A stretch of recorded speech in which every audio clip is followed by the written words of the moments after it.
So today we'll do life cycle of a thread. So a thread goes through 5 stages. The 5 ovals are the 5 stages in the life cycle of a thread. So the first stage is newborn. ठीक है, newborn से ना thread जाता है, it goes into first runnable और runnable से it goes into running. तो runnable में मतलब वो अपना चांस का वेट कर रहा है एग्जीक्यूशन का. ओके, और फिर ये जो है ना, ये वेटिंग या ब्लॉक स्टेट है. वेटिंग या तो ब्लॉक स्टेट है, और ये जो है ये डेड स्टेट है. तो कितने स्टेट हो गए? ओके, न्यूबॉर्न से ना, न्यूबॉर्न से स्टार्ट मेथड से, कौन से मेथड से? स्टार्ट मेथड से you can schedule the thread for execution. You can schedule the thread for by calling which method? By calling which method? Start method. What you can do is you can schedule the thread for execution. ठीक है, तो अब जैसे ही आपने schedule कर दिया उसको, सबसे पहले वो जाएगा रनेबल स्टेट में. किस में जाएगा? मतलब waiting for its turn in the running queue, है ना. ये क्यू में अपना चांस अवेट कर रहा है. क्या कर रहा है ये क्यू में है, रनेबल क्यू में आ गया. और फिर वहां से जब उसको सीपीयू अलॉट होता है तो वो किस में जाता है? किस में जाता है वो? जब सीपीयू अलॉट हो गया उसको तो कौन से स्टेज में जाएगा वो? रनिंग स्टेज में. ओके, रनिंग स्टेज में वापस वो आ सकता है रनेबल स्टेट में. ठीक है, उसको बोलते हैं यील्ड मेथड. कौन सा method? By the yield method. The method name is YIELD, yield method से. ठीक है. ओके, कभी हमको थ्रेड को ब्लॉक करना पड़ता है तो उसको हम लोग क्या करते हैं, जिससे वो रनिंग करते होता है, हम लोग उसको ब्लॉक में डाल देते हैं या वेटिंग स्टेज में डाल देते हैं. वेटिंग स्टेज में डालने के 3 तरीके हैं. या तो उसको स्लीप कराओ, या उसको सस्पेंड करो, या उसको वेट कराओ. कितने तरीके हैं? स्लीप मेथड, वेट मेथड या सस्पेंड. इन तीनों को फायर करने से थ्रेड कहां चला जाएगा? Thread will go in the waiting stage. जब वापस वेटिंग से आएगा तो वो जाएगा वापस रनेबल स्टेट के अंदर. तो स्लीप से जब टाइम खत्म हो जाएगा अपने आप जाग जाएगा वो. तो स्लीप का कोई कॉम्प्लीमेंट्री मेथड नहीं है. वेट का मेथड है notify all. notify all is the complementary for wait. तो वेट का कॉम्प्लीमेंट्री है नोटिफाई ऑल, और सस्पेंड का कॉम्प्लीमेंट्री है रिज्यूम. सस्पेंड का कॉम्प्लीमेंट्री मेथड है रिज्यूम. स्लीप का कोई कॉम्प्लीमेंट्री नहीं है. स्लीप जैसे टाइम एक्सपायर हो जाएगा अपने आप जाग जाएगा. और इन तीनों स्टेजेस से you can any time kill the thread. तो न्यूबॉर्न से भी you can kill it, execution से you can kill it, and when it is waiting you can still kill it. तो किल आप कहां से भी कर सकते हो थ्रेड को, कोई भी स्टेज से, by calling the stop method. तो स्टॉप मेथड कॉल करेंगे तो थ्रेड किल हो जाएगा. और किल मतलब डाई. तो स्टॉप मेथड से थ्रेड का एग्जीक्यूशन कंप्लीट हो जाता है, फिनिश हो जाता है.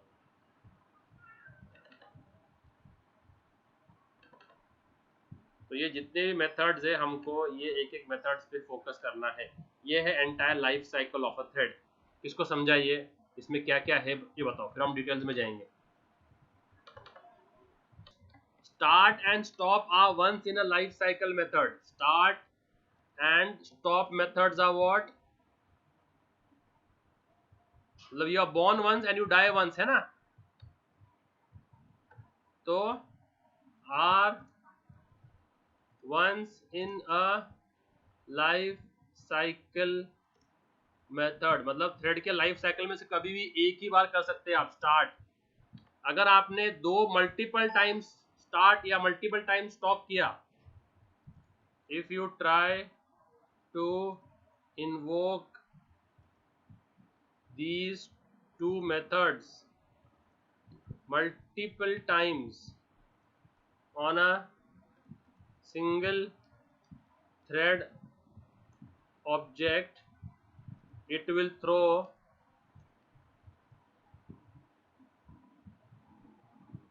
an exception. It will throw an exception. Illegal thread state exception, ऐसा कुछ तो भी है वो. Let me check the exception name. Illegal thread state exception. तो अगर आपने एक थ्रेड ऑब्जेक्ट पे 2 बार स्टार्ट फायर कर दिया तो वो ये थ्रो करेगा इलीगल थ्रेड स्टेट एक्सेप्शन. तो क्योंकि ये once in a lifetime. Yes Brahma, now tell me. अब यहाँ पर यील्ड है ना, यील्ड, ये यील्ड मतलब वॉलंटरीली. देखो व्हेन इट इज रनिंग मतलब it is allotted the CPU. Running मतलब क्या, थ्रेड को क्या अलॉट हुआ है. ओके, यील्ड मेथड क्या है, अगर मल्टीपल थ्रेड्स वेट कर रहे हैं. अगर देखो, अगर कोई हाई प्रायोरिटी का थ्रेड वेट कर रहा है, कौन वेट कर रहा है. अगर मैं जो है बैंक के लाइन में हूं और मेरे पीछे जो है ना कोई हाई प्रायोरिटी आदमी है, लेट्स से जो है सिटी का मेयर है या स्टेट का चीफ मिनिस्टर खड़ा है लाइन में, अज्यूमिंग कि अगर ये फॉरेन कंट्री में से होता भी है, तो क्या करेंगे वो लोग, मुझे साइड में कर देंगे ना और उसको आगे देंगे प्रेफरेंस, क्योंकि वो हाई प्रायोरिटी वाला आदमी है. तो अगर हाई प्रायोरिटी वाला थ्रेड वेट कर रहा है तो I will have to be blocked and put in the waiting queue, है ना. हेलो. Yes sir. तो पर हम यील्ड, जब हम यील्ड कब करते हैं, जब सेम प्रायोरिटी के थ्रेड्स वेट कर रहे हैं. क्या कर रहे हैं, सेम प्रायोरिटी के थ्रेड. जैसे फॉर एग्जांपल जो है आप जो है ना प्रिंट निकाल रहे हो लैब के अंदर, ठीक है, आप हो एसवाई में, अज्यूमिंग आप एसवाई के अंदर हो और आप लैब में प्रिंट्स निकाल रहे हो. अब अगर एफवाई के बंदे वेट कर रहे हैं तो you will carry on the printing, है ना, बिकॉज वो तो आपके जूनियर्स हैं. अगर कोई टीवाई का बंदा आएगा तो क्या बोलेगा आपको, प्लीज गेट असाइड, है ना, क्योंकि उसको आपसे हाई सीनियोरिटी है. या टीवाई नहीं, समझो आपका जो है ना कोऑर्डिनेटर आ गई लैब में, उसको कुछ प्रिंट्स निकालने हैं, तो क्या बोलेगी मैम, तो will you still continue. So that time you will be put in the waiting of block queue, because जो थ्रेड आया हुआ है आपको हाई प्रायोरिटी का है ना. बट अगर आपका ही कोई क्लासमेट आता है एसवाई का तो वो सेम प्रायोरिटी का है ना. तो फिर आपकी मर्जी है, तो आप यील्ड करेंगे. क्या करेंगे, तो यील्ड जब है ना थ्रेड मतलब will voluntarily release the CPU. See, when the coordinator comes you are forcefully releasing the CPU. Forcefully releasing the CPU ना, मतलब प्रिंटर, आपके केस में प्रिंटर है. बट अगर कोई एसवाई वाला बंदा आता है तो आप क्या कर रहे हैं, चलो दे दो इसको दे दो, तो आप क्या कर रहे हैं, वॉलंटरीली रिलीज कर रहे हैं ना.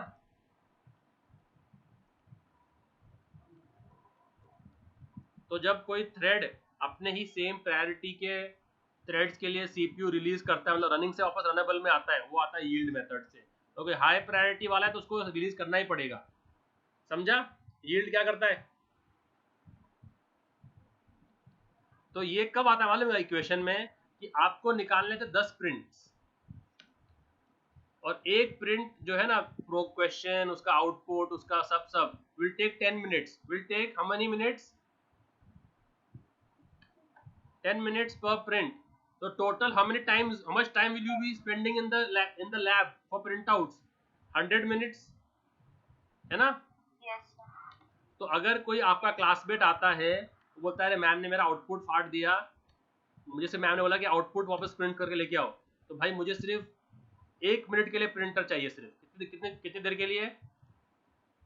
1 मिनट के लिए. तो अभी आपका काम 100 मिनट का है, तो विल यू टेल हिम क्या भाई तू 100 मिनट के बाद में आ? तो आप क्या करोगे वो टाइम पे? आप प्रिंटर को यील्ड कर दोगे, चलो भाई तू ले ले, 1 मिनट का वापस मुझे दे दे। तो समझो डिफरेंस क्या है ब्लॉकिंग में जाने में और यील्ड करने में।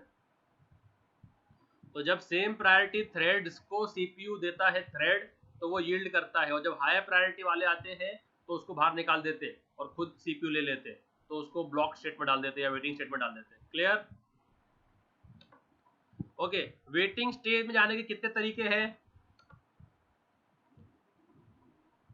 वेटिंग स्टेज में जाने के कितने तरीके हैं? कौन से तरीके हैं वो? 3। Sleep, wait, suspend. Okay, sleep क्या करता है मालूम है क्या? स्लीप जब हम फंक्शन कॉल करेंगे ना, तो उसके अंदर हम जो है ना मिली सेकेंड्स देंगे।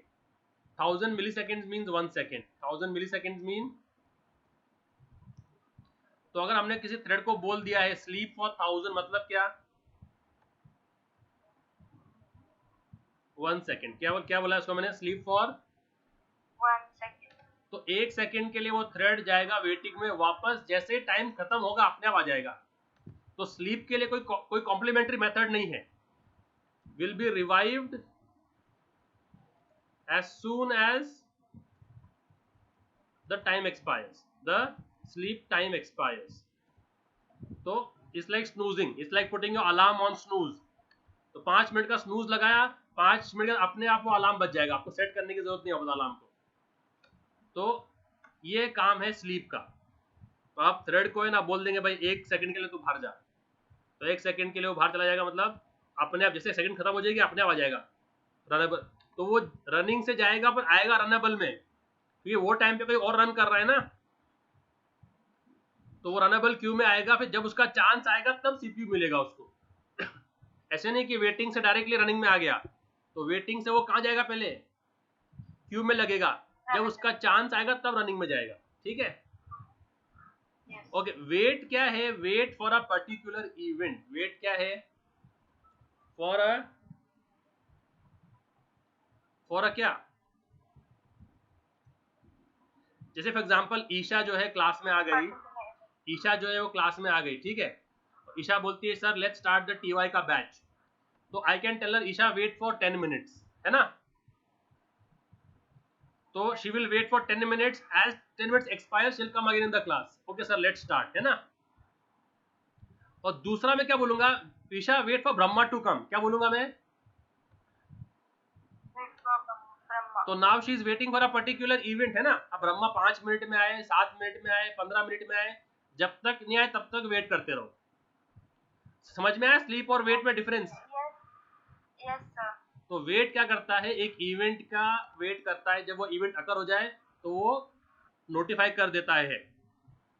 तो जैसे ब्रह्मा आता है, she'll send me a message, sir Brahma has come, let's start, तो she'll send me a notification once the event has occurred। समझा?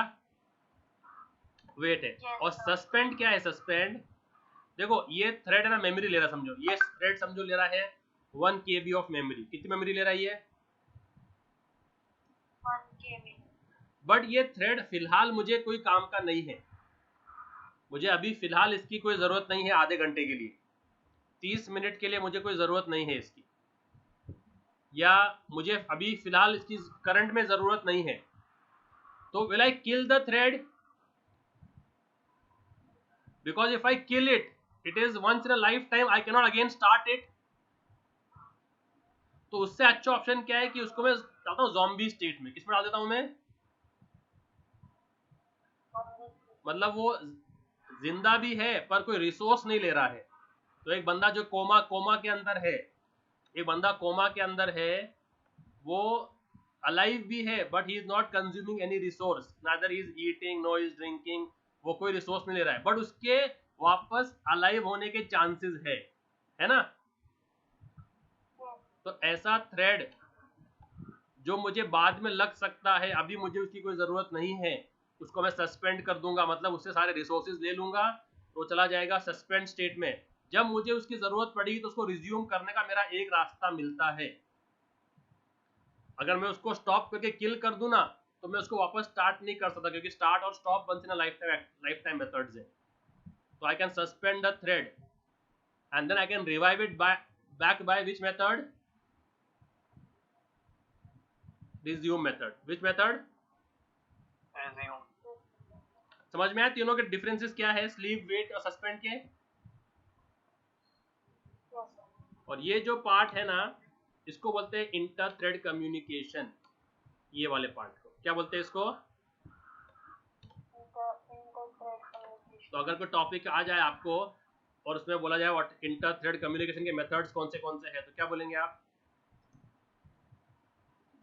अगर एमसीक्यू में आ गया which of them is not a method of inter-thread communication, so you know which are they? notify all and wait। ठीक है, और ये method जो है ना थ्रेड क्लास के नहीं है, ये मेथड्स ऑब्जेक्ट क्लास के हैं। कौन से क्लास के हैं ये मेथड्स? Object. तो ये हम कोई भी ऑब्जेक्ट पे फायर कर सकते हैं, क्योंकि सारे के सारे क्लासेस जावा के अंदर वेदर इट इज इनबिल्ट और user defined they all inherit from the object class, right. तो यही जो ग्रीन में किया ना ये थोड़े से एक्सेप्शंस है, बाकी सब मेथड थ्रेड क्लास के हैं, ये मेथड्स ऑब्जेक्ट क्लास के हैं। अरे आ रहा है समझ में Brahma thread life cycle? Yes, sir. और कोई भी स्टेट से अपन स्टॉप फायर करके थ्रेड को परमानेंटली किल कर सकते हैं। ऐसे तो थ्रेड अपना नेचुरल डेथ कब डाई होता है? When does the thread die its natural death?